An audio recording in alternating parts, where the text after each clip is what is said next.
Hume. Thank you, Acting Deputy President. I rise today to speak on the government amendments, in particular to the electoral legislation amendment, Electoral Funding and Disclosure Reform Bill 2017. As you would well know, Australia is one of the few Western democracies in which foreign donors can still influence domestic election. The government's bill that's before us today will ensure that our electoral system, most importantly, protects our national sovereignty, and Australians should expect no less of a modern and vibrant democracy such as ours. Reform is necessary to support the integrity of Australia's electoral system and Australia's sovereignty by ensuring that only those with meaningful connection to Australia are able to influence Australian politics and, in particular, Australian elections through political donations. Importantly, the bill before us will assure Australians that all political campaigning that targets Australian voters is paid for by Australians first and foremost, be it election advertising, campaign phone calls or how to vote recommendations. Foreign governments, foreign billionaires and foreign companies have and never should have a legitimate role in funding these activities to influence Australian politics. The Electoral Legislation Amendment, Electoral Funding and Disclosure Reform Bill of 2017 will improve the consistency of the regulatory treatment of all political actors. And this includes political actors that have emerged in the Australian political landscape who neither endorse candidates from their own ranks, or nor seek to form government in themselves, yet they actively seek to influence the outcomes of elections through their campaigning activities. And while this is a positive indicator of the strength of Australian civil society and of political and civic engagement, it is vitally important that these actors are subject to the public accountability of more traditional actors, such as registered political parties or indeed candidates. So this bill introduces a registration regime for all third-party campaigners who spend amounts on federal election campaigning above a particular disclosure threshold, and that threshold is $13,800 a year. And groups that spend at this level are already required to report annually to the Australian Electoral Commission on this expenditure. So a registration regime will improve the transparency for voters and enable voters who receive material attempting to influence their vote to look up the entity that has sent the material or that has provided that material on a register. And registration will also assist the AEC's compliance and education activities by identifying the political actors and providing a contact person for AEC communications. Registration of third-party campaigners reflect current practices in other jurisdictions in places like the UK and Canada and New Zealand. Similar to Australia, these are vibrant, robust and mature modern democracies. In the 2015-16 financial year, which included the last election, you will recall third-party campaign groups spent almost $40 million, an extraordinary amount, $40 million on election advertising, on polling and campaigning. So these are third-party campaign groups. These are not political parties themselves. And it is clear that elections are no longer just fought between political parties and candidates. And for that reason, it is appropriate that all participants who choose to expend significant amounts of political expenditure are subject to the same transparency of those as those political parties and candidates that are fighting it out on the ground. In recognition of the prominent role that a smaller subset of third-party campaign groups play in public debate and their growing influence in elections, organisations that spend over $500,000 in any financial year will have disclosure obligations imposed upon them in line with those imposed on political parties. And these highly political organisations that choose to campaign at this level cannot use foreign donations for any purpose. By contrast, because many third-party campaigners, such as charities, spend far less on campaigning and also carry out non-election activities, they will not be prevented from receiving foreign gifts. So instead, third parties will be prevented from using foreign money for their electoral expenditure. Now, the bill does not restrict federal election campaigning, not in the least. It merely requires that Australian money be used for this category of expenditure. The Joint Standing Committee on Electoral Matters, the JSCEM, has undertaken over the last couple of years very significant work on the topic of foreign political donations, and this bill over the course of the 45th Parliament. JSCEM tabled 2 advisory reports on the bill, and the first was delivered in April 2018, and it made 15 separate recommendations. The government has responded positively to those recommendations by sharing draft amendments with the committee to give effect to those recommendations. And the government invited the Joint Standing Committee on Electoral Matters to provide its views on those draft amendments before they were circulated in the Senate. The Joint Standing Committee made 12 further recommendations in relation to the draft amendments, and that included supporting the passage of the bill subject to their final suggestions. The government has agreed to all of those final recommendations, and government amendments were circulated to senators at the end of October, reflecting endorsement of the last of the Joint Standing Committee on Electoral Matters recommendations. So the final amendments simplify red tape and make the penalties more proportionate to the size of any breaches incurred, while also ensuring that the measures that reduce the regulatory burden do not compromise the bill's ability to protect Australia's national sovereignty. And importantly, these amendments clarify that spending solely on issue advocacy is not treated as electoral expenditure when that spending is not aimed at influencing voting in a federal election. The government's amendments also go further than the committee's recommendation in one important regard, and that is in evidence submitted to the committee's inquiry, representatives from the not-for-profit sector indicated that there has been widespread and inadvertent non-compliance with the long-standing disclosure obligations in their sector. So the government's amendments guarantee statutory forgiveness for historical non-compliance with third-party disclosure obligations. The amendments also clarify the overlap of state and Commonwealth disclosure regimes, which is an issue that has arisen in recent state-based litigation.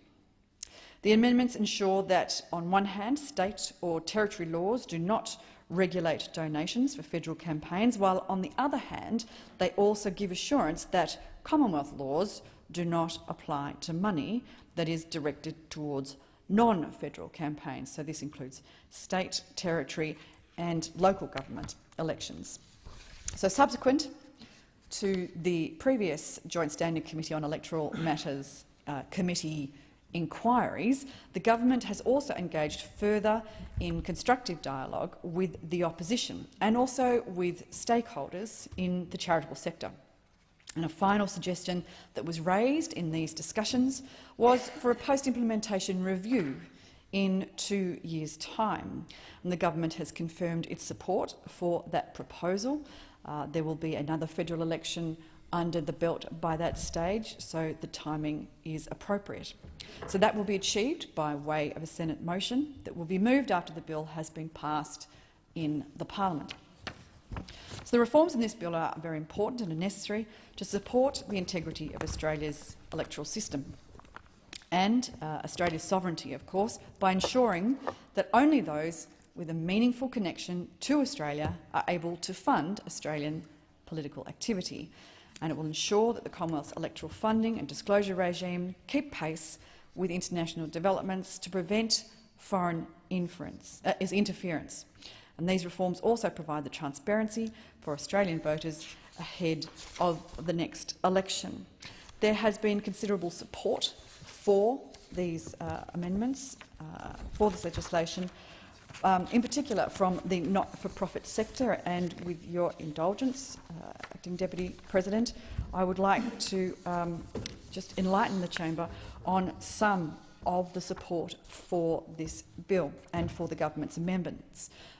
Universities Australia, and if you'll allow me to quote here, said that University Australia welcomes the proposed amendments to the bill and believes they effectively resolve the concerns that the university sector had with the original bill. Universities Australia strongly supports the amendments proffered by the government to resolve the university sector's concerns with the original bill. Additionally, Universities Australia believe that the amendments will provide greater clarity to the disclosure requirements in the Commonwealth Electoral Act, which will be warmly welcomed by universities and other organisations in the research sector. Universities Australia urges the Parliament to adopt the proposed amendments to the bill prior to its passage. Universities Australia believe that the amendments represent a sound response to the committee's advisory report on the bill. Very encouraging words indeed. Philanthropy Australia also said that Philanthropy Australia welcomed the manner in which the Australian government has responded to the recommendations of the previous JSCEM inquiry into the bill. Philanthropy Australia also recognised the work of a number of members of the Joint Standing Committee on Electoral Matters and their clear commitment to ensuring that any bill which is passed is fit for purpose. That was in their submission to the JSCEM inquiry in September. The Association of Australian Medical Research Institutes and Professor Tony Cunningham is I would like to quote Professor Tony Cunningham, AO. He said that there will be no impact on our members, that's the members of the Association of the Australian Medical Research Institute, and the health promotion that they undertake, the health promotion work that they undertake. And furthermore, the greater clarity given to the academic exemption also provides an additional reassurance that the work of medical researchers could not fall under the remit of this legislation. Professor Cunningham goes on to say that the Association of Australian Medical Research Institutes encourage the committee and the Parliament to support these amendments being made to the bill.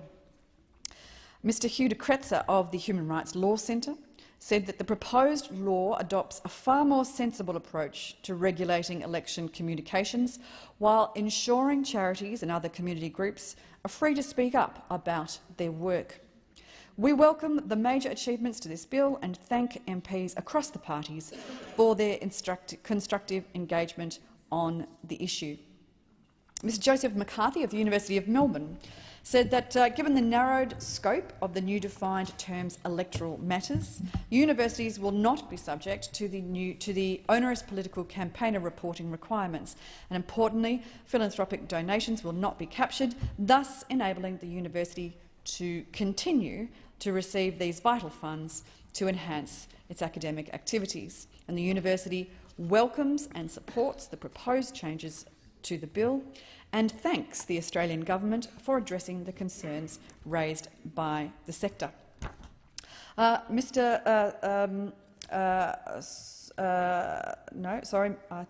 think I've got the wrong person. The Centre for Social Impact at Swinburne University of Technology, Christian Siebert, said that the proposed amendments are sensible and well-targeted and have therefore been welcomed by various stakeholders across the not-for-profit sector, and the government should be commended for listening to the widespread and serious concerns raised about the original bill from a diverse range of stakeholders and for responding so comprehensively to both these concerns and the various recommendations made by the Joint Standing Committee on Electoral Matters.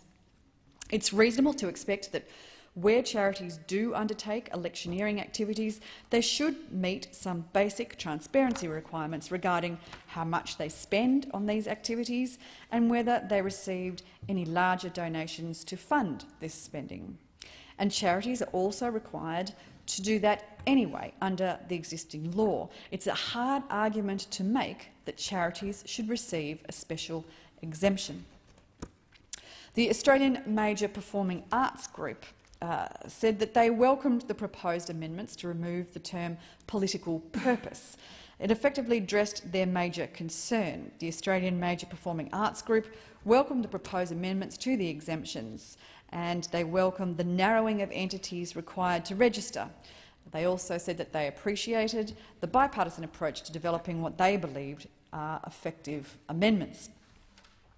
The Environmental Grantmakers Network, Ms Jill Reichstein, said that they congratulated the government for listening and responding and resulting in a significantly improved bill. The narrower definition provides greater clarity for philanthropic funders, thereby enabling donors to support important advocacy activities undertaken by the charitable sector, with less concern that their funding could trigger electoral laws. The Australian Environmental Grantmakers Network also said that they were pleased that the bill continues to encourage international donors to fund Australian environmental issues. A joint submission to the JSCAM from the Lord Mayor's Charitable Foundation, the Reichstein Foundation, the Ian Potter Foundation, the Australian Communities Foundation, the Foundation for Rural and Regional Renewal, the Vincent Fairfax Family Foundation and the Myer Foundation and Sydney Myer Fund collectively said that they would welcome the way in which the Australian government has responded to the recommendations of the previous JSCAM inquiry into the bill, and that the proposed amendments, which is the subject of this inquiry, are very welcome, therefore very welcome, and address many of the concerns which have been raised about the bill. The Institute of Public Affairs, Mr Gideon Rosner, said that the IPA therefore supports the amendments insofar as they achieve the government's objective without casting a net that is unduly and unreasonably wide. The government's amendments represent a substantial improvement on the bill in its original form. That was Mr Gideon Rosner. And finally, Research Australia, Ms Nadia Levin, said that Research Australia called for the bill to be amended to avoid the unintended consequences and are in fact now gratified to see that this outcome has been achieved with these latest amendments.